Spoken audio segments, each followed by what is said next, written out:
আজকে তোমাকে একটা অন্যরকম গল্প শোনাম, আর গল্পটা টাইটেল কি সেটা কিন্তু তোমরাই কবে না, তার জন্য কিন্তু তোমার গল্পটা ভালো করে শোনা লাগবে। এই পাশে ভাস্তির কি কান্দন কোলা দোটার জন্য। মোর কিন্তু গ্রামত বাড়ি, বর্তমান কাটামারি দিন ধান পাকি গেছে, তাই ভুন বাড়ি থেকে ধান বাড়ি নিয়ে আসে। এই হলো আমার বাড়ি, তবে গ্রামের মানুষের আঙ্গিনে বাইরা বাড়ি কিন্তু অনেক বড়, আর আমার বাইরা বাড়ি কিন্তু অনেক বড়, যে কোনো অনুষ্ঠান আরামসে করা। আর এই পাশে মোর হাতত আছে বিস্কুট, মানে কোনোটা যাওয়ার সময় বিস্কুট খাইতে খেতে যাওয়ার মজাটাই কিন্তু। আর এই পাশে মোর এই বৌদিটি একটা নাইটি নিচে, যেটা টেইলারের বাসা থেকে চাপে নিবে, মানে এক ঢিলে দুই পাখি মারা। আর এইটি হলো আমার বাড়ি যাওয়ার রাস্তা, মানে তোমরা ভাবে না যে রাস্তা হেঁটে শেষ, বাজারের পরের বাড়িটাই কিন্তু আমার, আর ভিতরত কিন্তু অনেক বাড়িও আছে আর অনেক পকেটের রাস্তাও আছে। আর আমার এই রাস্তাটা তোমার আইল মনে হতে পারে, এটা কিন্তু আইল নয়, এটা কিন্তু আমার বাড়ি যাওয়ার রাস্তা। আসলে আমার এই বাড়ি যাওয়ার রাস্তাটা প্রধান পঞ্চায়েত সরকার কারোর চোখত পড়ে না। এই রাস্তাটা যদি প্রধান পঞ্চায়েতের বাড়ি যাওয়ার রাস্তা হলো, তাহলে কিন্তু এতদিন টনটনা হয়ে গেল হয়। যাই হোক, অনেক জ্ঞান দেওয়া কথাগুলো এলা চলো আমলা বাড়ির যাই। এলা কিন্তু সবারই বাড়ি বাড়ি শৌচাগার আছে, তাই আইলগুলো এলা পরিষ্কারে থাকে, ওই জন্য আমরা পাকা রাস্তা দিয়ে ঘুরি না যায়, এই আইল দিয়ে শর্টে আমরা পাকা রাস্তা ধরি। আর এইটি হলো আমার ক্লাব, যার নাম হলো রাজদূত ক্লাব, আর এটা কিন্তু প্রত্যেক বছর কালী পূজা হয়, আর খুব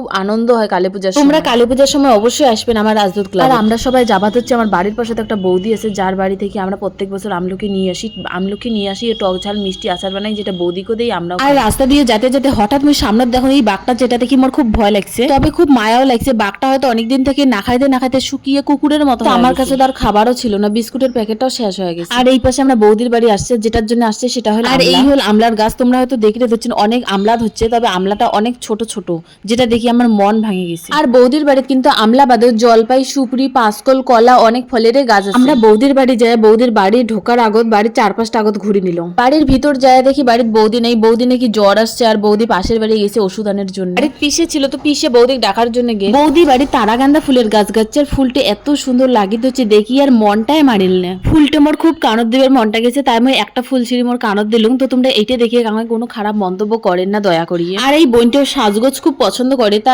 একটা সাদা ফুল দেখে উইয়ের কানত একটা ফুল দিল, আর ভাস্তিটার কানতে একটা সাদা ফুল দিয়ে দিল। আর এই পাশে ভাস্তিটা বিস্কুট খায় মুখত লাগে ফেলাইছে, তো মুই ওর মুখটা মুছি দিল, জন্য খুশি হয়ে সেই হাততালি দিবে। আর এই পাশে বোনের এক না পরে মনে হচ্ছে যে সাদা ফুলটা অত ফোটে নাই, ওর জন্য উই একটা তারাগান্দা ফুল নিয়ে মোর মতো করিয়ে উইয়ের কানত দিল। ইতিমধ্যে বাড়ির মালিক চলে যাচ্ছে, একটা গল্প করিয়ে আমাকে চা বিস্কুট খাওয়াইল। আর বৌদির ঘরে অনেকগুলো বড়াই ছিল, তো বড়াইগুলো বৌদির সবগুলো মুখ দিল। আর বৌদি কইল যে বৌদির আচার বানের ভাল লাগে না, মুই যেন আচার বানে অল্প না আচার বৌদিক দেয়াং, বাকিটাই মুই নেং।